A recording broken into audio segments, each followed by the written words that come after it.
గతంలో 20 సంవత్సరాలు పాతపట్నం నియోజకవర్గం ఉన్నటువంటి ప్రజలందరూ కూడా తెలుసుకోవాలి.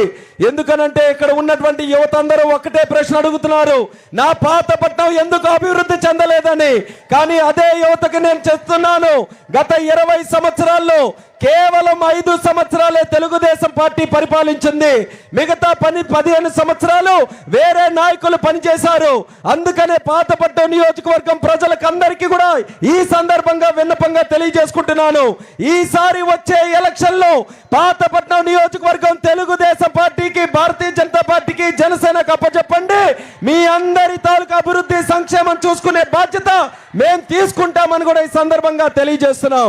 2014 నుంచి 19 వరకు చంద్రబాబు నాయుడు గారు ముఖ్యమంత్రిగా ఉంటే పాతపట్నం నియోజకవర్గంలో ఎన్నో అభివృద్ధి కార్యక్రమాలు చేశాం. మనకున్నటువంటి రోడ్డులన్నీ కూడా బాగయ్యాయంటే చంద్రన్న ముఖ్యమంత్రిగా ఉన్నప్పుడు మనం చేసుకున్నాం. నిర్వాసితులకి న్యాయం జరిగిందనంటే మనం ఉన్నప్పుడు ఆ కార్యక్రమాన్ని చేసుకున్నాం. వంశధార ప్రాజెక్టు ఫేజ్ 2 25% ఈయన వల్ల పూర్తయిందని కూడా గర్వంగా తెలియజేసుకుంటున్నాను. ఈ నియోజకవర్గ నలుమూలల్లో ఏ ప్రాంతానికైనా వెళ్ళండి, ఏ గ్రామానికైనా వెళ్ళండి, అభివృద్ధికి అనే చిరునామా ఎక్కడైనా పడిందనంటే అది మన నవ్యాంధ్ర నిర్మాత నారా చంద్రబాబు నాయుడు గారి వల్లే అనేది ప్రతి ఒక్కరు కూడా ధైర్యంగా తెలియజేసుకోవచ్చు. ఈ 5 సంవత్సరాలు జగన్మోహన్ రెడ్డి వచ్చిన తర్వాత పాతపట్నంకి ఏమైనా మేలు జరిగిందా అని ఒక్కసారి అడుగుతున్నాను. ఎక్కడైనా న్యాయం జరిగిందా? రైతులకి న్యాయం జరిగిందా? యువతకి న్యాయం జరిగిందా? మహిళలకి న్యాయం జరిగిందా? గిరిజనులకు న్యాయం జరిగిందా అని అడుగుతున్నాను. అందరినీ కూడా మోసం చేశాడు జగన్మోహన్ రెడ్డి. అలాగే ఇక్కడ స్థానికంగా ఉన్నటువంటి ఎమ్మెల్యే కూడా ప్రజల్ని గాలికి వదిలేసినట్టు వదిలేసి వాళ్ళు విహారయాత్రలు తిరుగుతున్నారు. అందుకనే పాతపట్నం ప్రజలకి మళ్ళీ కోరుతున్నాను, తెలుగుదేశం, జనసేన, బీజేపీని సంపూర్ణంగా ఆశీర్వదించండి. మీ అందరి తాలూకా ఆశీర్వాదంతో మే 13న జరిగే ఎన్నికల్లో సైకిల్ గుర్తు మీద ఓటు వేసి ఎమ్మెల్యేగా మన సోదరులు మామిడి గోవిందరావు గారిని, అలాగే ఎంపీగా నాకు మీరందరూ కూడా ఆశీర్వదించి గెలిపించమని కోరుతున్నాను. చంద్రన్న ఉన్నారు కాబట్టి ఇక్కడ ఉన్నటువంటి సమస్యలు ఆఖరిగా చెప్పి ముగిస్తాను. మొట్టమొదటిగా ఈ జగన్ వచ్చిన తర్వాత గిరిజన ద్రోహిగా మన జిల్లాలో ఐటీడీఏ లేకుండా ఈరోజు చేశాడు. అర్థం కానటువంటి జిల్లా విభజన చేసి గిరిజనులకి అనాథగా మిగిల్చాడు. మళ్ళీ చంద్రన్న ముఖ్యమంత్రి అయిన తర్వాత మా పాతపట్నం నియోజకవర్గంలోనే ఐటీడీఏని పెట్టి ఇక్కడ గిరిజనులందరికీ కూడా న్యాయం చేయాలని చంద్రన్న గారి దృష్టిలో పెడుతున్నాం. అలాగే ఇక్కడ విద్య కోసం అలమటిస్తున్నటువంటి స్టూడెంట్స్ కి డిగ్రీ కాలేజ్ గాని, ఐటీఐ గాని ఇక్కడే స్థానికంగా పెట్టి విద్య కోసం వలసలు లేకుండా మా పాతపట్నం యువతీ యువకులు ఇక్కడే బ్రహ్మాండంగా చదువుకొని ప్రపంచాన్ని ఏలే విధంగా ఇక్కడే కాలేజీలు పెట్టాలని కూడా విన్నపంగా తెలియజేసుకుంటున్నాను. నిర్వాసితులకి న్యాయం చేశారా జగన్? ఆ రోజు ఎన్నో హామీలు ఇచ్చాడు. ఆయన వస్తే 2013 చేస్తామని, కానీ పంగనామాలు పెట్టాడు నిర్వాసితులకి. అటువంటి నిర్వాసితులకి మళ్ళీ న్యాయం జరగాలంటే చంద్రన్న వచ్చి తీరాలని కూడా తెలియజేస్తున్నాను. అలాగే మన కార్మిక సోదర సోదరీమణులు ఎక్కువ మంది వలసలు మన పాతపట్నం నుంచే శ్రీకాకుళం కాలనీలు ఉన్నాయి. ఆ శ్రీకాకుళం కాలనీలు కూడా ఉన్నది ఎక్కువ మన పాతపట్నం వాళ్ళే. అటువంటి పాతపట్నం కార్మికులు కొవ్వొత్తులా కరిగిపోతున్నారు వేరే వాళ్ళ ఇంటిల్లో దీపం నిలబెట్టాలని. కానీ మీ అందరికీ హామీ ఇస్తున్నాం, మళ్ళీ తెలుగుదేశం పార్టీని, జనసేన, బీజేపీని ఆశీర్వదించండి. పాతపట్నం ప్రతి ఇంటిలో కూడా వెలుగులు తెచ్చి దీపం పెట్టే బాధ్యత మేము తీసుకుంటామని కూడా మీ అందరికీ హామీ ఇస్తున్నాం. స్థానికంగా స్కిల్ డెవలప్మెంట్ సెంటర్లు పెట్టి స్థానికంగా పెట్టుబడులు తీసుకొని రావడానికి అవకాశం తీసుకొని వచ్చి పాతపట్నం నియోజకవర్గం రాష్ట్రంలోనే అన్నిటికన్నా అభివృద్ధి చెందినటువంటి నియోజకవర్గాలుగా తయారు చేయడానికి చంద్రన్న తాలూకా సహకారంతో, కమిట్మెంట్తో మేము అందరం కూడా పనిచేస్తాం. ఫ్యాన్ ఈరోజు పనిచేసే పరిస్థితుల్లో లేదు. ఎందుకనంటే ఫ్యాన్కి తిరగడానికి పవర్ లేదు. కానీ ఫుల్ పవర్ మన సైకిల్ దగ్గర ఉంది. ఆ పవర్ ఏంటి? పవర్ స్టార్ పవన్ కళ్యాణ్ గారు. ఆ పవర్ స్టార్ పవన్ కళ్యాణ్ గారి తాలూకా పవర్తో సైకిల్ యమ స్పీడ్ గా ముందుకెళ్తుంది. ఫ్యాన్ రెక్కలు విరుచుకోనైనా సరే ఈ పాతపట్నం నియోజకవర్గంలో ఎన్డీఏ కూటమిని మేము గెలిపించుకుంటాం, మీకు అండగా మేమందరం కూడా ఉంటాం. ఈరోజు పెద్ద ఎత్తున కథలు వచ్చినటువంటి ప్రతి ఒక్క సోదర సోదరిమణులకి పాదాభివందనం తెలియజేసుకుంటూ ఈ 20 రోజులు కూడా మన గెలుపు కోసం మీరందరూ కూడా కృషి చేసి మమ్మల్ని మనస్ఫూర్తిగా ఆశీర్వదించి ఈ అమూల్యమైనటువంటి ఓటు సైకిల్ గుర్తు మీద వేయాలని మీ అందరికీ కూడా తెలియజేసుకుంటూ, ఇప్పుడు మన అందరి అభిమాన నాయకుడు పాతపట్నం ఈరోజు విచ్చేస్తే ప్రజలందరూ కూడా పులకరించే విధంగా ఆనంద తండోపతండాలుగా ఈరోజు కథలు వచ్చినటువంటి ప్రతి ఒక్కరిని కూడా ఉద్దేశించి మనకి కాబోయే ముఖ్యమంత్రి నారా చంద్రబాబు నాయుడు గారు మమ్మల్ని ఉద్దేశించి మాట్లాడవలసిందిగా సహృదయంతో కోరుకుంటున్నాం.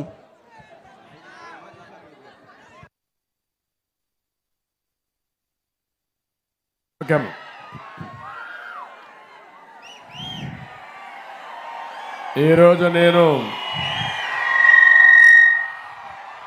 ప్రజాగళం కోసం పాతపట్నం వస్తే పాతపట్నం కొత్త చరిత్ర రాయడానికి సిద్ధంగా ఉంది. అవునా కాదా తమ్ముళ్ళు అని మిమ్మల్ని అడుగుతున్నా.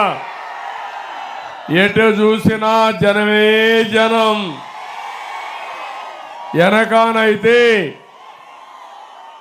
ఎటు చూసినా జనమే కనపడుస్తున్నారు. నేను చాలాసార్లు ఈ నియోజకవర్గానికి వచ్చాను, కానీ ఇంత ఉత్సాహం నా జీవితంలో ఎప్పుడూ చూడలేదు. ఇది చూసిన తర్వాత నాకు అనిపిస్తుంది, రేపు జరిగే ఎన్నికల్లో ఉత్తరాంధ్ర క్లీన్ స్వీప్ చేయబోతున్నామని చెప్పి నేను మీకు విజ్ఞప్తి చేస్తున్నా.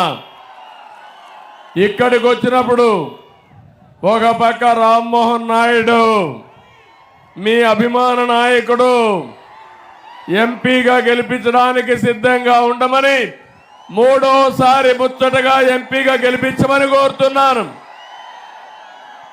ఒక ఫైర్ బ్రాండ్. ఒకసారి చూస్తే ఉత్తరాంధ్ర ముద్దు బిడ్డ ఎర్రమనాయుడు గారి కొడుకు, తండ్రికి తగ్గ తనయుడు అని చెప్పి మరొకసారి మీ అందరికి విజ్ఞప్తి చేస్తున్నా. ఇంకో పక్క ఒక యువకుడు గోవిందరావు గారు, సామాన్య వ్యక్తి.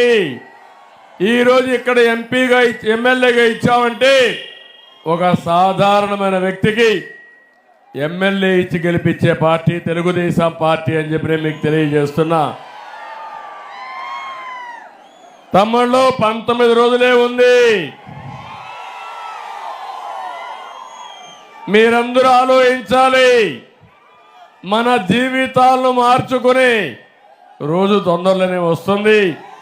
అది మే 13వ తారీఖున. ఏం తమ్ముళ్ళు సిద్ధమా అని మిమ్మల్ని అడుగుతున్నా. ఏమమ్మా సిద్ధమా అని మిమ్మల్ని అడుగుతున్నా. మీరేమంటారు తమ్ముళ్ళు అని మిమ్మల్ని అడుగుతున్నా. ఈ ఎన్నిక నా కోసరం కాదు, లేకపోతే మా రాజకీయ పార్టీల కోసరం కాదు. ఈ ఎన్నికలు రాష్ట్రాన్ని బాగు చేసుకోవడానికి. అందుకే నేను చెప్తున్నాను, ప్రజలు గెలవాలి, రాష్ట్రం నిలబడాలి. అందుకే మేము పొత్తు పెట్టుకున్నాం. 3 రాజకీయ పార్టీలు. ఒక పక్క పవన్ కళ్యాణ్ గారు ఒక మంచి వ్యక్తి, సినిమాల్లోనే కాదు హీరో, నిజ జీవితంలో కూడా రాజకీయాల్లో కూడా నిజమైన హీరో మన పవన్ కళ్యాణ్ గారు. ఈ రాష్ట్ర అభివృద్ధి దృష్టిలో పెట్టుకొని పనిచేసే వ్యక్తి. ఇంకో పక్క ఎన్డీఏ బీజేపీ, కేంద్రంలో బీజేపీని అధికారంలో ఉంది. అవునా కాదా తమ్ముళ్ళు అడుగుతున్నా. మళ్ళీ రాబోయేది బీజేపీని. అవునా కాదా అని అడుగుతున్నా. అందుకే మన పొత్తు 3 రాజకీయాల పార్టీలు పెట్టుకున్నాం.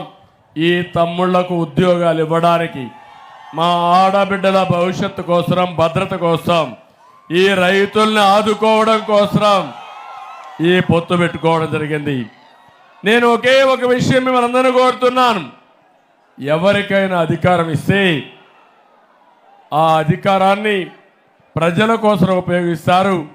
అది కూడా చాలా వినయంగా పనిచేసి నిజాయితీ నిరూపించుకుంటారు. కానీ జగన్కి మీరు అధికారం ఇచ్చారు. ఆ రోజు మీ దగ్గరికి వచ్చాడు, వస్తే నెత్తి మీద చెయ్యి పెట్టాడు, బొగ్గల నిమిరాడు, ముద్దులు పెట్టారు, మీరంతా కరిగిపోయారు. మొత్తం అతిపెద్ద మెజారిటీతో గెలిపించారు. తమిళ్లో అవునా కాదా అని అడుగుతున్నా. అంత పెద్ద మెజారిటీతో గెలిపిస్తే ఒక చరిత్రహీనుడుగా మిగిలిపోయాడు. ఆ విషయం మీరు గుర్తుపెట్టుకోవాల్సిన అవసరం ఉంది. ఇతనికి అహంకారం నెత్తెనెక్కింది. శాశ్వతంగా ఇతనే ముఖ్యమంత్రిగా ఉంటానని విర్రవీగిపోయాడు. ఇంకో పక్క విధ్వంసానికి పాల్పడ్డాడు. ఈ రాష్ట్రంలో అభివృద్ధి లేదు, నామమాత్రం సంక్షేమం. కానీ ఎక్కడికక్కడ విధ్వంసం చేసి ఆ విధ్వంసం కూడా ప్రజావేదిక, ప్రజల డబ్బులతో కట్టిన ప్రజావేదికను కూల్చి అక్కడి నుంచి పాలన ప్రారంభించిన దుర్మార్గుడు ఈ జగన్మోహన్ రెడ్డి. అమరావతిని నాశనం చేశాడు, పోలవరాన్ని ముంచేశాడు. ఇక్కడే వంశధారకు ₹1 ఖర్చు పెట్టని దుర్మార్గుడు అని చెప్పి కూడా నేను మీకు తెలియజేస్తున్నా. ఇంకో పక్క నేను ఒకే ఒక విషయం మీ అందరికీ విజ్ఞప్తి చేస్తున్నాను. ఈరోజు రాష్ట్రంలో దోపిడీకి అడ్డు లేకుండా పోయింది.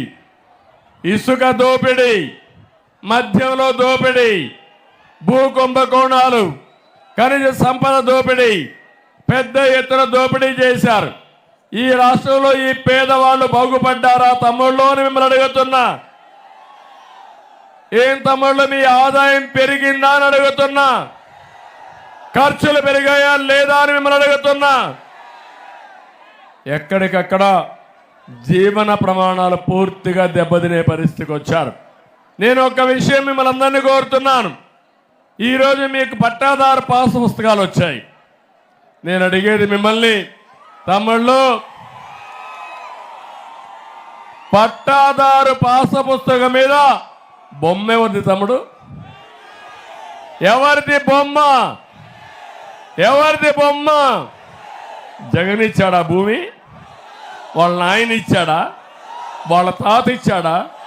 మీ నాన్న ఇచ్చాడు, మీ తాత ఇచ్చాడు. వేసుకుంటే మీ నాన్న ఫోటో, మీ తాత ఫోటో వేసుకోవాలా లేదా అని మిమ్మల్ని అడుగుతున్నా. ఇది న్యాయమా తమ్ముళ్ళు అని మిమ్మల్ని అడుగుతున్నా. అంతటితో ఆగలేదు ఉన్మాది. మీ పొలంలో సర్వే రాళ్ళు, ఏం తమ్ముళ్ళు సర్వే రాళ్ళు వేసి ఆ సర్వే రాళ్ల పైన కూడా బొమ్మ ఎవరిది తమ్ముళ్ళు? ఎవరిది బొమ్మ? ఆ పొలం సైకో, మా గట్టిగా చెప్పండి, సైకో బొమ్మ. అంటే ఆ సైకోను చూస్తే గొడ్డలే గుర్తు రావాలి మీకు. గొడ్డలే గుర్తొచ్చి భయం భయంగా బతకాలనుకుంటున్నాడు. నేను అడుగుతున్నాను, ఈరోజు చుక్కల భూములు ఉన్నాయి తమ్ముళ్ళు. చుక్కల భూములో పెద్ద ఫ్రాడ్ జరిగిందా లేదా అని అడుగుతున్నా. మొత్తం చుక్కల భూమి అని పేరు పెట్టేసి 22A అని పెట్టి పెద్ద ఎత్తున భూములు కొట్టేసిన దుర్మార్గుడు ఈ సైకో అని చెప్పి నేను మీకు తెలియజేస్తున్నాం. నిన్ననే నేను మాట్లాడాను. ఈరోజు నేను గజపతి నగరంలో ఆడవాళ్లతో మీటింగ్ పెడితే మహిళలతో బోరు బోరును ఏడ్చారు. భూమి మీది ఒక సైకో వస్తాడు, పై సైకో అమరావతిలో తాడేపల్లిలో ఉంటాడు. ఇక్కడ మీ ఊర్లో ఒక సైకో, నియోజకవర్గంలో ఒక సైకో ఉంటారు. మీ భూమి వాళ్ళు కొట్టేస్తారు. మీ భూమి వాళ్ళు కొట్టేసి మీరు ఏమీ చేయలేని నిస్సహాయ పరిస్థితికి వస్తున్నారు. తమిళలో రేపు ఇంకొక విషయం చెప్తున్నా. చుక్కల భూముల విషయంలో ఎట్లయితే రికార్డ్స్ మార్చేస్తున్నారో, రేపు ఏపీ ల్యాండ్ టైటిలింగ్ యాక్ట్ అని ఒకటి వస్తూ ఉంది. పట్టాదారు పాస్ పుస్తకం ఉండదు, 10(1) లేదు, అడంగల్ లేదు, రికార్డే లేదు. మీ రాత జగన్మోహన్ రెడ్డి రాస్తాడంట. తాడేపల్లి కొంపలో కూర్చొని ఎల్లయ్య భూమి రంగయ్యకి రాసిస్తే ఇంక మీ పని అయిపోయింది. నేను ఒకటే చెప్తున్నాను, మీలో ఒక చైతన్యం రావాలి. జగన్మోహన్ రెడ్డి ఇంటికి పంపించాలి. ఒక ఛాన్స్ అని అడిగాడు, అదే చివరి ఛాన్స్. అవునా కాదా?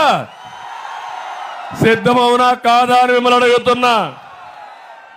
అందుకే నేను ఒకటే ఇప్పుడు విన్నప్పుడు చూశాను, గోవిందరావు గారు మాట్లాడినా, రామ్మోహన్ నాయుడు మాట్లాడినా, ఈ ప్రాంతంలో ఉండే ప్రజలకు పంటలకు నీళ్లు ఇవ్వాలి, మన బిడ్డలకు చదువు ఇవ్వాలి, ఉద్యోగాలు ఇవ్వాలి, మన జీవితాలకు భరోసా కావాలని మీరు కోరుకుంటున్నారు. అవునా కాదా అని మిమ్మల్ని అడుగుతున్నా నేను. అందుకే నేను ఒకే ఒక విషయం మీ అందరికీ హామీ ఇస్తున్నా. ఈ పాతపట్నం నియోజకవర్గం ఒరిస్సా బార్డర్ది. దేశంలో ఎక్కడ కూలి పనులు చేసినా శ్రీకాకుళం వాళ్ళే ఉంటారు. మట్టి పనులకు హైదరాబాద్ పోతే కోకట్పల్లిలో శ్రీకాకుళం కాలనీ, విజయవాడకు పోతే శ్రీకాకుళం కాలనీ, ఢిల్లీకి పోతే శ్రీకాకుళం కాలనీ, అందులో ఎక్కువ ఉండేది ఈ పాతపట్నం వాసులే ఉన్నారు. అవునా కాదా తమ్ముళ్ళు అని అడుగుతున్నా. వాళ్ళు పోకుండా ఇక్కడే చేయలేమా అని మిమ్మల్ని అడుగుతున్నా. నా ఆలోచన ఒకటే, ఈ పిల్లలు మట్టిలో మాణిక్యాలు. ఈ పిల్లలు మంచి కాలేజ్, ఇంజనీరింగ్ కాలేజీలు పెట్టి, ఐఐటి కాలేజీలు పెట్టి, ఐటీఐ కాలేజీలు పెట్టి, మెడికల్ కాలేజీలు పెట్టి వీళ్ళు చదివిస్తే ప్రపంచానికి సేవలు అందిస్తారు. ఎక్కడికో పోయే పని లేదు, ఇక్కడనే చేయగలుగుతారని కూడా నేను మీకు తెలియజేస్తున్నా. అందుకే నేను స్పష్టంగా హామీ ఇస్తున్నా మీ అందరికీ. జగన్ చేసింది విధ్వంసం చూశారు, అనేక కష్టాలు పడ్డారు. ఇటు రాష్ట్రం నష్టపోయింది, అటు వ్యక్తిగతంగా మీరు నష్టపోయారు. రాష్ట్రంలో ఉండే వ్యవస్థలన్నీ నాశనం చేశాడు, అన్ని వర్గాలను దెబ్బతీశాడు. అందుకే రాష్ట్రాన్ని కాపాడడానికి నడుం బిగించారు. నాకేం కొత్త కాదు రాజకీయాలు. 14 సంవత్సరాలు ముఖ్యమంత్రిగా ఉన్నా, 15 సంవత్సరాలు అపోజిషన్ లీడర్గా ఉన్నా, 40 ఏళ్లుగా రాజకీయాల్లో ఉన్నా. కానీ ఈరోజు నా బాధ, నా ఆవేదన, రాష్ట్రం నష్టపోయింది, తిరిగి గాడి తప్పిన పరిపాలన ఘాట్లో పెట్టాలనేది నా ఏకైక లక్ష్యం అని చెప్పి కూడా నేను మీకు తెలియజేస్తున్నా. దానికి మీ సహకారం కావాలి. నాకేం ముఖ్యమంత్రి పదవి కోసం కాదు. మళ్ళా ముఖ్యమంత్రి అయితే 14 సంవత్సరాల తర్వాత మళ్ళా ముఖ్యమంత్రి, అది కాదు. ఈ రాష్ట్రాన్ని కాపాడుకోవాలి. ఈ పిల్లల భవిష్యత్తు బంగారు భవిష్యత్తు కావాలి. ఈ రైతు కష్టాలు తీరాలి. అన్ని వర్గాలు నష్టపోయాం, వారికి న్యాయం చేయడం కోసం నేను వచ్చాను. నేను ఒకటే అడుగుతున్నా, ఈరోజు నేను నిర్దిష్టంగా విమర్శించడమే కాదు, ఏం చేయబోతాను కూడా మీకు చాలా స్పష్టంగా చెప్తున్నా. రాష్ట్రంలో రైతులందరూ ఇబ్బందుల్లో ఉన్నారా లేదా తమ్ముళ్ళు? అప్పుల పాలైపోయారా లేదా? ఆత్మహత్యలు చేసుకున్నారా లేదా? తీవ్రమైన సంక్షోభంలో వ్యవసాయ శాఖ ఉంది. నేను వస్తానే హామీ ఇస్తున్నా, గిట్టుబాటు ధర కల్పిస్తాం. మళ్ళీ పంట బీమా అమలు చేసే బాధ్యత మాదని మీ అందరికీ హామీ ఇస్తున్నా. ప్రతి ఎకరాకు సాగునీరు ఇస్తాం. ధాన్యం అమ్ముకోవడానికి ఇబ్బందులు పడకుండా ఏమేం చేయాలో చేస్తాం. ఒక వ్యవసాయమే కాకుండా వ్యవసాయ అనుబంధ రంగాలను కూడా అభివృద్ధి చేస్తాం. ఇక్కడ ఒక్క వ్యవసాయాన్ని చేయడమే కాదు, ఏవైతే వ్యవసాయ ఆధార పరిశ్రమలు కూడా చేసి మా తమ్ముళ్లకు ఉపాధి కల్పించే బాధ్యత తీసుకుంటామని మీ అందరికీ హామీ ఇస్తున్నా. ఇంకో పక్క అక్వాకు కూడా ప్రాధాన్యత ఇస్తాం. ఇంకో పక్క ఆరో ఇచ్చినట్టు సబ్సిడీలు, ట్రాక్టర్లంతా కూడా కన్సెషన్తో ఇవ్వడం, యాంత్రీకరణ, వీటితో పాటు ప్రతి రైతుకి అన్నదాత కింద 20,000 రూపాయలు ఆర్థిక సహాయం చేసే బాధ్యత మాది. ఇదే కాదు, ఇంకో పక్క మీరు గుర్తుపెట్టుకోవాల్సింది, ఆధునీకరణలో ఇప్పుడు డ్రోన్స్ వచ్చేసాయి. డ్రోన్స్ చూసుకుని ఎక్కడ తెగులుందో డిటెక్ట్ చేసి అక్కడే ఈ పురుగు మందు కూడా కొట్టే పరిస్థితి వస్తుంది. అలాంటి లేటెస్ట్ టెక్నాలజీస్ అన్నీ ఉపయోగించి వ్యవసాయాన్ని ఆధునీకరణ చేస్తాం, వ్యవసాయ ఖర్చులు తగ్గిస్తాం, రైతునే రాజు చేసే బాధ్యత మాదని మరొక్కసారి మీ అందరికీ హామీ ఇస్తున్నా. భరోసా 2, ఏం తమ్ముళ్ళు పన్నుల బాధుడు, ఛార్జీల మోత, మీ జీవన ప్రమాణాలు తగ్గిపోయినాయా లేదా అని అడుగుతున్నా. ఎన్నిసార్లు కరెంటు ఛార్జీలు పెంచారని మిమ్మల్ని అడుగుతున్నా. ఎన్నిసార్లు? 9 సార్లు పెంచారా లేదా? 200 రూపాయల కరెంట్ ఎంత అయింది తమ్ముళ్ళు? 1000 రూపాయలు అయిందా లేదా? బాగా పెరిగిందా లేదా? ఎన్నికల ముందేం చెప్పాడు? కరెంటు ఛార్జీలు తగ్గిస్తానాడా లేదా? నేనున్నప్పుడు పెంచానని అడుగుతున్నా. అందుకే నేను ఒకటి చెప్తున్నాను, భవిష్యత్తులో విద్యుత్ ఛార్జీలు పెంచను. సోలార్ విద్యుత్తు ఇతర సంస్కరణలు తీసుకొస్తా. మీ పంప్ సెట్ ఉంటే అక్కడనే సోలార్ పంపిస్తా. దాని ద్వారా నీళ్లు తోలుకోవచ్చు, మీ ఇంటికి కూడా కరెంటు వాడుకోవచ్చు. మిగిలిన కరెంటు గ్రిడ్కి ఇవ్వచ్చు. అవసరమైతే 10 రూపాయల ఆదాయం వచ్చే పరిస్థితి నేను తీసుకొస్తానని రైతాంగానికి విజ్ఞప్తి చేస్తున్నా. రాను రాను వినూత్నమైన కార్యక్రమాలు వస్తాయి. అది ఉపయోగించుకునే మనస్తత్వం నాది. 25 ఏళ్లకు మునుపు ఈ సెల్ ఫోన్ గురించి మీరు మాట్లాడారా తమ్ముళ్ళు? ఆలోచించారా అని అడుగుతున్నా. నేనే ఆలోచించాను. ఆ రోజు నుంచి అనేకమైన వినూత్నమైన కార్యక్రమాలతో ముందుకు పోయాం. అందుకే మీ అందరికి ఒకటి హామీ ఇస్తున్నా, చెత్త పన్ను ఉండదు. చెత్త మీద పన్ను రద్దు చేస్తాం. ఇంటి పన్నులు నియంత్రణ చేస్తాం. పెట్రోల్ డీజిల్ పైన విపరీతంగా రేట్లు పెరిగిపోయినాయి. నిత్యావసర వస్తువుల ధరలు పెరిగిపోయినాయి. ఇవన్నీ నియంత్రణ చేసి మిమ్మల్ని ఆదుకుంటామని చెప్పి కూడా నేను మీకు తెలియజేస్తున్నాను. తమలో 3వ భరోసా మీ అందరికీ. జలగ జగన్, జలగ సైకో జగన్. నేను అడుగుతున్నా, ఏం చెప్పాడో? మద్యపాన నిషేధం చేస్తానాడా లేదా? ఏమమ్మా చేస్తానాడా లేదా? చేశాడా తల్లి? కానీ పాపం మా మందు బాబులు ఉన్నారు ఇక్కడ, బాగా రోజంతా కష్టపడతారు. సాయంత్రం అయితే ఒక పెగ్గేసుకుని కష్టాన్ని మర్చిపోయి ఇంకొక రేపటికి రెడీ కావాలనుకుంటారు. అది జగన్కి బాగా జగన్కి అర్థమైపోయింది. మీకు ఇచ్చేది ఏంటి తమ్ముళ్ళు? 60 రూపాయలు నేను ఉన్నప్పుడు క్వార్టర్ బాటిల్. ఇప్పుడు ఎంత? 200 అవునా కాదా? 200 చూపేయండి. 200 అందరూ 200 చేసేశాడు జలగా. అది కూడా మంచి బ్రాండీ తమ్ముళ్ళు. అది మద్యం నాసి రకం అవునా కాదా? అది తాగితే ఏమవుతుంది?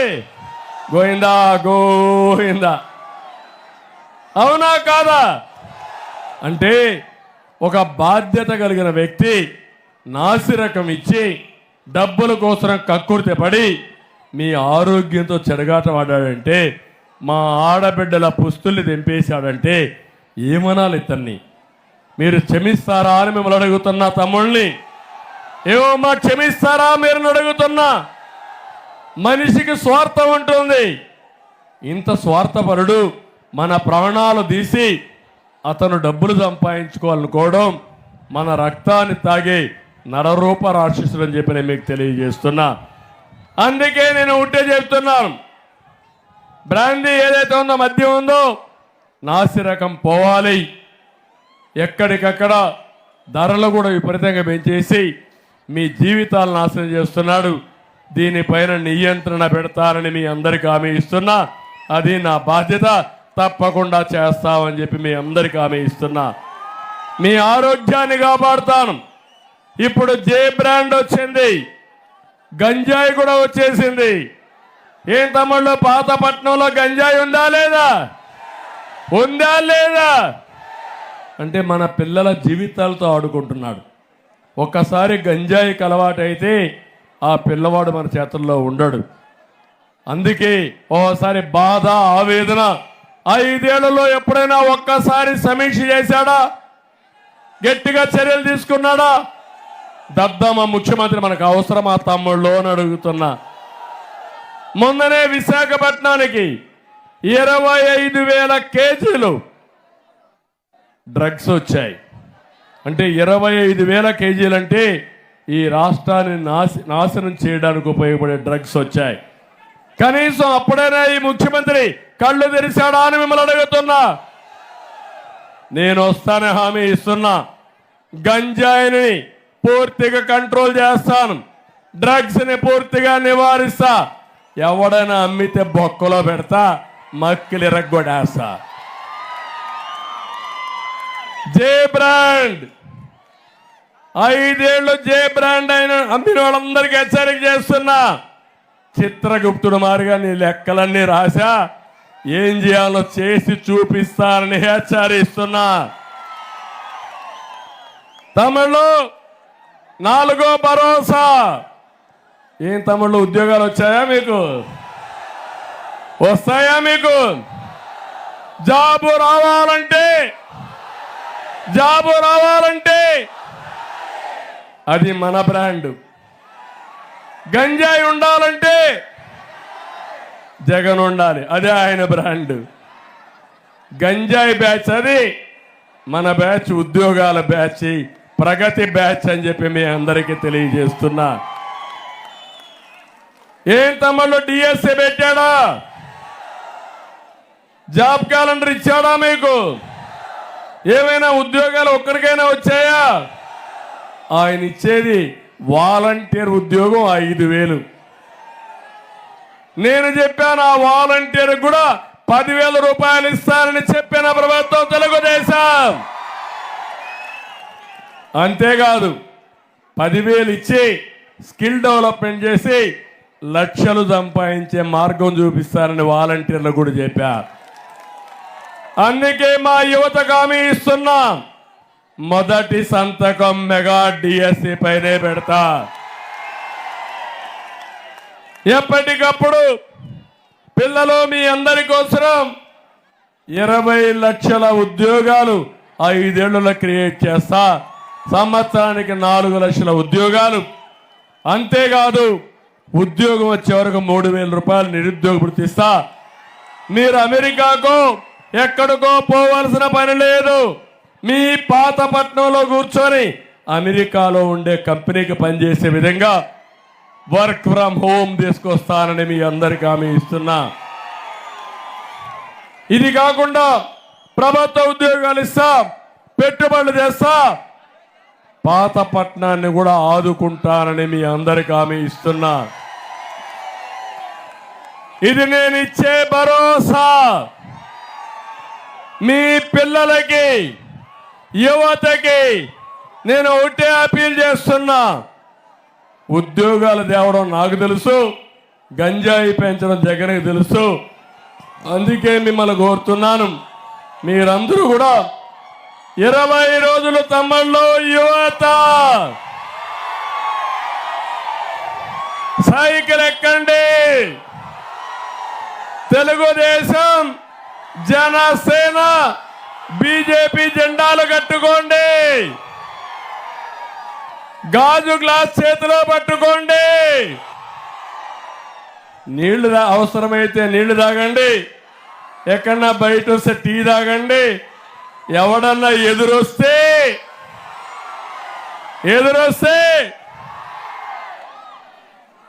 మనం ఎవరి జోలుకు పోము. మన జోలుకు వస్తే మాత్రం సైకిల్ స్పీడ్ పెంచుతాం. కమలం పువ్వు కూడా పెట్టుకోండి, సైకిల్కి అందాన్ని ఇస్తుంది. చేస్తారా తమ్ముళ్ళు అని అడుగుతున్నా. 19 రోజులు మా కోసం పనిచేయండి. ఇప్పుడు హామీ ఇస్తున్నా, 5 ఏళ్ళు మీరు ఊహించినటువంటి అభివృద్ధి చేసి మీ రుణం తీర్చుకుంటా. సిద్ధమా మీరు? నమ్మకమేనా అని అడుగుతున్నా. ఇంకో పక్క 5వ భరోసా. తమ్ముళ్ళు సాగునీటి ప్రాజెక్టుని సర్వనాశనం చేశాడు ఈ సైకో. పోలవరం మన వంశధార కూడా సరిగా చేయకుండా హీరా బ్యారేజ్ కూడా మనం పూర్తి చేసిన తప్ప అతను ఏమీ చేయలేదు. నేను ఒకటే హామీ ఇస్తున్నా, సాగునీటి ప్రాజెక్టులు పూర్తి చేస్తాం, త్రాగునీరు ఇస్తాం. మా ఆడబిడ్డలకు ఇచ్చే హామీ ఇది. ఇంటింటికి కుళాయి ద్వారా ప్రొటెక్టెడ్ వాటర్ స్కీమ్ పెట్టి సురక్షితమైన మంచినీళ్ళు ఇచ్చే బాధ్యత 5 ఏళ్లలో నాది మాదని మరొక్కసారి మీకు హామీ ఇస్తున్నా. పొలాలకు నీళ్ళు ఇస్తే బంగారు పండించే రైతాంగం ఉన్నారు. అది చేసి నా నిజాయితీ నిరూపించుకుంటాం. కేంద్ర సహకారంతో పోలవరం కూడా పూర్తి చేస్తామని చెప్పి నేను మీకు తెలియజేస్తున్నా. భరోసా నెంబర్ 6 ఉద్యోగస్తులు. ఏం తమ్ముళ్ళు, ఉద్యోగస్తులు జీతాలు వస్తున్నాయా? పిఆర్సీ ఇచ్చారా? పిఆర్సీ ఇచ్చారా అని అడుగుతున్నా. నెలవారీగా జీతాలు వస్తున్నాయని అడుగుతున్నా. ప్రావిడెంట్ ఫండ్ ఇస్తున్నారా అని అడుగుతున్నా. డిఏ ఇచ్చారా అని అడుగుతున్నా. టిఏ ఇచ్చారని అడుగుతున్నా. నేను ఒకటి హామీ ఇస్తున్నా, ఉద్యోగులు కూడా ప్రజాస్వామ్యంలో భాగం. ఉద్యోగులు కూడా మనం కానీ ఉపయోగించుకోకపోతే నష్టం వస్తుంది. అందుకే నేను ఒకటే చెప్తున్నాను, పెండింగ్ లో ఉండే బకాయిల్ని తప్పకుండా క్లియర్ చేసే బాధ్యత నాది. ఎవరైతే ఉద్యోగస్తుల్లో పెన్షనర్స్ ఉన్నారో వాళ్లకు మొదటి తారీఖుని వాళ్ళ జీతాలు ఇచ్చే బాధ్యత, పెన్షన్ ఇచ్చే బాధ్యత నాదని వారికి కూడా హామీ ఇస్తున్నా. పిఆర్సీని రివర్స్ చేశాడు. మళ్ళీ నేను చెప్తున్నా, పిఆర్సీని కూడా ముందుకు తీసుకెళ్తాం. సమాజంలో అందరూ ఆనందంగా ఉండాలి. అందరి సౌభాగ్యం తెలుగుదేశం పార్టీ సిద్ధాంతం అని చెప్పి కూడా నేను మీకు తెలియజేస్తున్నా. ఇది కాకుండా సూపర్ 7, భరోసా 7, సూపర్ 6. మా ఆడబిడ్డలు ఇక్కడే ఉన్నారు. ఏమమ్మా, నన్ను గుర్తు చేసుకోండి, తెలుగుదేశం పార్టీని గుర్తుపెట్టుకోండి. ఆస్తిలో సమాన హక్కు ఇచ్చిన పార్టీ తెలుగుదేశం పార్టీ, అవునా కాదా? చెల్లికి తండ్రి వాటాలో భాగమైన దుర్మార్గుడు, అప్పిచ్చిన దుర్మార్గుడు ఎవరు? సైకో. అలాంటి అన్న నీకు ఉండాలమ్మా అని అడుగుతున్నా. నీకు ఏ అన్న అయినా ముందు ఏం ఆలోచిస్తాడు? పేదవాడైనా అన్న చెల్లుంటే, లేదంటే తమ్ముడు అక్కుంటే మొదటిసారిగా ఆడబిడ్డకు పెళ్లి చేసి అవసరమైతే అప్పు చేసి ఆస్తి ఆవిడకి ఇచ్చేసి మళ్ళా ఈయన సంపాదించుకోవడానికి ప్రయత్నం చేస్తాడు. మొత్తం తండ్రి ఆస్తిని కొట్టేసి చెల్లికి అప్పిచ్చిన దుర్మార్గుడు ఈ జగన్మోహన్ రెడ్డి, అవునా కాదా అని మిమ్మల్ని అడుగుతున్నా. అలాంటి వాడు మీ ఇంటికి అన్నగా ఉండని పనికొస్తాడా అని మిమ్మల్ని అడుగుతున్నా. ఏం తమ్ముళ్ళు, నేను మిమ్మల్ని అడుగుతున్నాను. ఇటు చూస్తే జనాలు విపరీతంగా ఉన్నారు. ఇటు చూస్తే కనుచూపు మేరల్లో ఎక్కడ చూసినా జనాలే జనాలు. సముద్రాన్ని మించిపోయింది జన సముద్రం. ఇప్పుడు మా ఆడబిడ్డలకు హామీ ఇస్తున్నా, మళ్ళీ నేను ఒక కొత్త కార్యక్రమంతో మీ దగ్గరికి వస్తున్నా. సూపర్ 6లో మా ఆడబిడ్డల కోసం మహాశక్తి ద్వారా మీ దగ్గరికి వస్తున్నా. 1, తల్లికి వందనం కింద ఎంతమంది పిల్లలుంటే అంతమందికి 15,000 ఇచ్చే బాధ్యత నాదని మీ అందరికీ హామీ ఇస్తున్నా. 2, ప్రతి ఒక్కరికి 1,500 రూపాయలు నెలకు, సంవత్సరానికి 18,000, 5 ఏళ్లలో 90,000 ఇస్తా. 90,000ని 9 లక్షల రూపాయలు చేసే మార్గం కూడా మీకు చూపిస్తాను. ఇది నా భరోసా. డాక్రా సంఘాలకి 10 లక్షల వరకు వడ్డీ లేని రుణాలు ఇచ్చే బాధ్యత నాదని మా డాక్రా సంఘాలందరికీ విజ్ఞప్తి చేస్తున్నా. నేనే పసుపు కుంకుమ ఇచ్చాను. డాక్రా సంఘాలు రుణమాఫీ చేశాను. డాక్రా సంఘాలు పెట్టాను. మీకు వంట గ్యాస్ ఇచ్చాను. ఇప్పుడు నేను ఇచ్చిన వంట గ్యాసు ఆటకెక్కింది. మళ్ళీ హామీ ఇస్తున్నా, సంవత్సరానికి 3 గ్యాస్ సిలిండర్లు ఇచ్చే బాధ్యత మాది. ఆర్టీసీ బస్సుల్లో ఉచిత ప్రయాణ సౌకర్యం ఏర్పాటు చేస్తా. ఎవరిని అడిగి చెప్పండి, చంద్రన్నే మా డ్రైవర్ చెప్పాడు, నేను ఎక్కడికి పోవాలని దించమని మీరు డిమాండ్ చేయమని మా ఆడబిడ్డను కోరుతున్నా. ఇంకొక పక్క భరోసా నెంబర్ 8 పింఛన్లు ఇచ్చే వాళ్ళందరికీ ఒకటే హామీ ఇస్తున్నా. తమ్ముళ్ళు, నేను ఒట్టొట్టి మాటలు చెప్పడం లేదు. 200 రూపాయలు పింఛన్ 2000 రూపాయలు చేసింది ఎవరని అడుగుతున్నా మిమ్మల్ని. పింఛన్లు ప్రారంభించింది ఎవరని అడుగుతున్నా. ఇప్పుడు చెప్తున్నా మళ్ళీ 3000 రూపాయలు 4000 రూపాయలు పింఛను పెంచుతామని చెప్పి నేను మీకు హామీ ఇస్తున్నా. ఇంకో పక్క 4000 పెంచి మొదటి తారీఖున ఇస్తాం, ఇంటి దగ్గరనే ఇస్తాం. పెంచిన పింఛన్లు కూడా ఏప్రిల్ నుంచే ఇస్తా, జూన్ నుంచి కాదు, జూలై నుంచి కాదు, ఏప్రిల్ నుంచి. అంటే 3 నెలలు అదనంగా ఇచ్చే బాధ్యత మాదని మీ అందరికీ హామీ ఇస్తున్నా. ఈ సభా సందర్భంగా సైకో జగన్ డిమాండ్ చేస్తున్నా, రేపు మొదటి తారీఖున ఇంటి దగ్గర పింఛన్ ఇవ్వాలి. నాటకాలు ఆడద్దు, శవ రాజకీయాలు చేయొద్దు. శవ రాజకీయాలు చేస్తే ఆ శవ రాజకీయాలతో నిన్ను పూర్తిగా పూడ్చిపెట్టే బాధ్యత మేము తీసుకుంటామని హెచ్చరిస్తున్నా. పేదవాడి జీవితాలతో ఆడుకోవద్దు. నీకు చేత కాకపోతే నువ్వు రాజీనామా చేయి.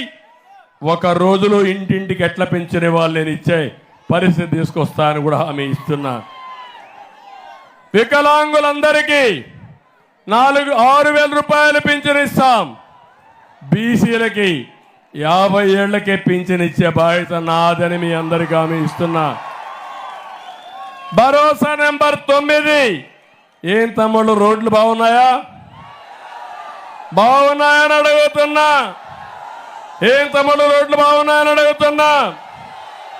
నేను హామీ ఇస్తున్నా, నేను వస్తానే మళ్ళా మీ రోడ్లకు మహర్దశ వస్తుంది. అన్ని రోడ్లు రిపేర్ చేస్తానని మీకు తెలియజేస్తున్నా. ఇంకొక పక్క భరోసా నెంబర్ 10. రేషన్ షాపుల ద్వారా 8 రకాలైన నిత్యావసర వస్తువులు ఇస్తే ఇప్పుడు అవన్నీ చేసే పరిస్థితి వచ్చాడు. మళ్ళీ పేదవాడికి కడుపు నిండా తిండి పెట్టి అన్నా క్యాంటీన్ వస్తుంది. మీకు రేషన్ కానీ కొన్ని నిత్యావసర వస్తువులు మళ్ళీ ఇవ్వడానికి ముందుకు పోతామని చెప్పి కూడా నేను మీకు తెలియజేస్తున్నా. ఇంకో పక్క ఇవన్నీ రావాలంటే ఏం చేస్తారని చాలామందికి అనుమానం ఉంది. నేను ఒకటే మీ అందరికీ చెప్తున్నా, ఈరోజు నా దగ్గర విజన్ ఉంది, చేసే సత్తా ఉంది, చేసిన బ్రాండ్ ఉంది. మళ్ళీ సంపద సృష్టిస్తా, ఆదాయాన్ని పెంచుతా, పెంచిన ఆదాయం పేదవాళ్లకు పంచుతానని మరొకసారి మీ అందరికీ హామీ ఇస్తున్నా. అదే మాదిరిగా మధ్య తరగతి కుటుంబాలకు కూడా ఇబ్బంది ఉంది, నలిగిపోతున్నారు. వాళ్ళకు కూడా హామీ ఇస్తున్నా. మధ్య తరగతి కుటుంబాలు రేట్లు పెరిగిపోయి చాలని ఆదాయంతో ఇబ్బంది పడుతున్నారు.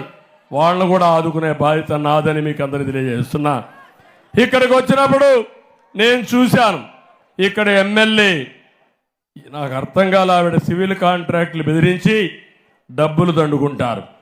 వసూళ్ల బాధ్యత కుటుంబంలో పోర్ట్ఫోలియోస్ ఇచ్చేశారు. వంశధార నుండి ఒరిస్సాకు అక్రమంగా ఇసుక తరలిస్తున్నారు. ఒకటి కాదు, ఎక్కడ చూసినా అవినీతి. కడాన కాంపౌండ్ వాళ్ళు కట్టాలన్న పర్సంటేజ్ ఎమ్మెల్యే ఈ ఎమ్మెల్యే. అందుకే నేను ఒకటే హామీ ఇస్తున్న, గోవిందరావుని గెలిపించండి, రామ్మోహన్ నాయుడిని గెలిపించండి. మళ్ళీ ఈ యొక్క పాతపట్నం చరిత్ర తిరగరాసే బాధ్యత మాదని మీ అందరికీ హామీ ఇస్తున్నా. ఇక్కడికి వచ్చినప్పుడు గిరిజనులకు ఐటీడీఏ ఇస్తాను, ఇమ్మీడియట్ గా వస్తానని సంతకం పెట్టి మీకు ఇస్తానని మీ అందరికీ హామీ ఇస్తున్నా. మహిళా డిగ్రీ కాలేజ్ తప్పకుండా శాంక్షన్ చేస్తామని చెప్పి కూడా నేను మీకు తెలియజేస్తున్నా. పాలిటెక్నిక్ కాలేజ్ కావాలన్నారు, అగ్నిమాపక కేంద్రం కావాలన్నారు, ఇవి కూడా శాంక్షన్ చేస్తాం. ఇంకో పక్క స్కిల్ డెవలప్మెంట్ పెడతాం. ఇంకో పక్క 100 పడకల ఏరియా ఆసుపత్రి లేక ప్రజలు ఇబ్బంది పడుతున్నారు, అవి కూడా చేస్తాం. ఇంకో పక్క నిర్వాసితులకి న్యాయం చేసే బాధ్యత మాదని మీ అందరికీ హామీ ఇస్తున్నా. నేను ఎప్పుడు కూడా ఒకే పాలసీ, ఎవరైతే ప్రాజెక్టు వల్ల లాభం పొందిన వాళ్ళు ఎంత ఆనందంగా ఉంటారో ప్రాజెక్టు వల్ల నష్టపోయిన రైతాంగానికి అదేవిధంగా కాంపన్సేషన్ ఇవ్వాలి. అప్పుడే న్యాయం జరుగుతుంది. అది చేసే బాధ్యత నాదని మరొక్కసారి తెలియజేసుకుంటూ, తమ్ముళ్ళు ఇప్పుడు అడుగుతున్నా నేను మిమ్మల్ని అందరినీ, 13వ తారీఖు పాతపట్నం చరిత్ర తిరగ రాసే రోజు సిద్ధమా అని అడుగుతున్నా, రెడీగా ఉన్నారని అడుగుతున్నా. ఇది జరగాలంటే 2 బటన్లు గట్టిగా నొక్కాలి. ఒక బటన్ రామ్మోహన్ నాయుడికి సైకిళ్ళ మీద నొక్కితే ఢిల్లీకి వెళ్లాల్సిన అవసరం ఉంది, పార్లమెంట్కి వెళ్ళాలి. ఎప్పుడు రానంత మెజారిటీ రావాలి.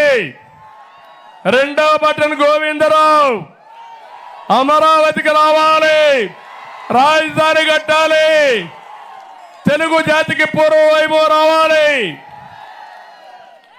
అదే మాదిరిగా మన జీవితాలు బాగుపడాలి, మనందరికీ న్యాయం జరగాలి, అన్ని వర్గాలను ఆదుకోవాలి. దీనికి పూర్తిగా సహకరించమని కోరుతూ, మిమ్మల్ని చూస్తే ఇక్కడే ఉండిపోవాలనిపిస్తా ఉంది. కానీ ఎన్నికల సమయం, మళ్ళీ నేను ఆముదాల వలసకి వెళ్ళాలి. రేపటి నుంచి మీటింగులు ఉన్నాయి.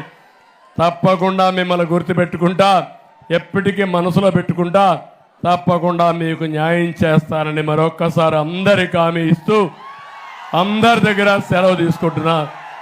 జై హింద్, జై తెలుగుదేశం, జై జనసేన, జై బీజేపీ.